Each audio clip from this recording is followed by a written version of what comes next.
Hello everyone. Story of the day. પ્રકૃતિની રચનામાં છે ને પ્રત્યેક મનુષ્ય સ્વતંત્ર છે. જ્યાં સુધી કોઈ વ્યક્તિની મરજી ન હોય ને ત્યાં સુધી એના મનને તમે કામ કરાવી શકતા નથી.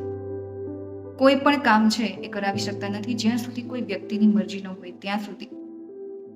પરંતુ એક લોભ અને ભય, આ બે જ વસ્તુ એવી છે કે જે વ્યક્તિને બીજા વ્યક્તિનો ગુલામ બનાવી દેતો હોય છે. એ એક નાનકડી વાર્તા ઉપરથી આપણે સમજીએ.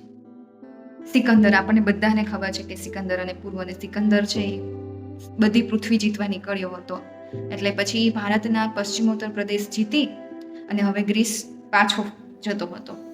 તો એને વિચાર આવ્યો કે હું ભારત લૂંટીને જાઉં છું આખું, તો કેમ સંન્યાસીને પણ લેતો જાઉં, કારણ કે ભારતના સંન્યાસી તો બહુ જ પ્રસિદ્ધ હતા, આપણને બધાને ખબર છે સંન્યાસી. તો કે મારે એક સંન્યાસીને પણ ગ્રીસ લઈ જવા છે. એને સિપાહીને હુકમ કર્યો અને સિપાહી તો તરત જ સંન્યાસીને લઈ આવ્યો. એ સંન્યાસીનું નામ હતું દાંડિયા. એટલે સંન્યાસીએ પૂછ્યું કે મને આવી રીતે પકડી લાવવાનું શું કારણ છે? એટલે સિકંદરે કહ્યું કે મારે તમને ગ્રીસ લઈ જવા છે, મારે ત્યાંના લોકોને તમને મળાવવા છે, કે મારા ત્યાંના લોકો તમારી પાસેથી કંઈક શીખે. એટલે એ સંન્યાસી કહ્યું કે તમારી વાત સાચી, પણ હું ગ્રીસ નહીં આવું. એટલે સિકંદર બોલ્યા કે તમે મને કેવી રીતે ના પાડી શકો? મેં તમારું ભારત લૂંટી લીધું છે અને હવે તમને મારે લઈ જવા છે, તો તમે મને ના કેવી રીતે પાડી શકો? તમે હસતા હસતા ને રાજી ખુશીથી આવો, એનાથી વધારે કંઈ જ નથી. હું તમને મકાન આપીશ રહેવા માટે, તમારું સરસ સગવડો કરી દઈશ ને એવી રીતે બધી લાલચો આપે છે.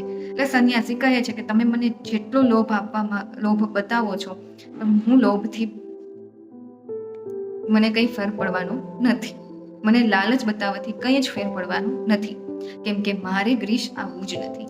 એટલે સિકંદર હસતા હસતા બોલે છે કે ભાઈ, મેં ખજાનો લૂંટી લીધો, આટલો ખજાનો લૂંટ્યો છે, તમે મને ના પાડો છો? મને રોકવા વાળું કોઈ નથી તમને લઈ જવા માટે, તો તમે શું કામે આટલી અક્કડ બતાવો છો? અને પછી હસતા હસતા કહે છે, અભિમાન એનામાં ભરાઈ ગયું હતું. એટલે એ સિપાહીને કહે છે કે હવે આને બંધક બનાવી દો અને એના હાથ પગ બાંધી અને રથમાં બેસાડી દો. હાથ પગ બાંધી અને સંન્યાસીને રથમાં બેસાડી દે છે. જ્યારે હાથ પગ બાંધીને બેઠા હોય છે સંન્યાસી, ત્યારે પણ સિકંદર એને પૂછે છે કે હજી તમે એમ કહેવા માંગો છો કે મારે ગ્રીસ નથી આવવું? ત્યારે સંન્યાસી કહે છે કે હા, હું તો ગ્રીસ નહીં જાઉં. મારું શરીર તમે બાંધી દીધું છે, મારી સંન્યસ્ત ચેતના નહીં. મારી સંન્યસ્ત ચેતના મારા પર નિયંત્રણ છે, એની ઉપર મારું નિયંત્રણ છે. તમે મારા શરીરને જરૂર બાંધી શકો છો, મારા મનને નહીં, મારી સંન્યસ્ત ચેતનાને નહીં. અને તમે ગ્રીસ લઈ જશો તો મારી સંન્યસ્ત ચેતના તો નહીં હોય, ખાલી મારું શરીર જ હશે, અને તમે મારા શરીરનું ત્યાં કરશો શું? સિકંદરને થયું કે વાત તો સાચી છે, અને પછી એ સંન્યાસીને છોડી દે છે અને કહે છે કે રાજાને લૂંટી લીધા, ખજાનો લૂંટી લીધો, એ બધી વાત તો જુદી જ છે, પરંતુ એક જે ખરો સંન્યાસી છે ને, એનું હૃદય જીતવું એ પણ બીજી જ વાત છે. એટલા માટે જો તમે તમારા મનમાંથી લોભ અને ભય હટાવી લો ને, તો તમને કોઈ પણ ગુલામ છે ને એ બનાવી શકતું નથી.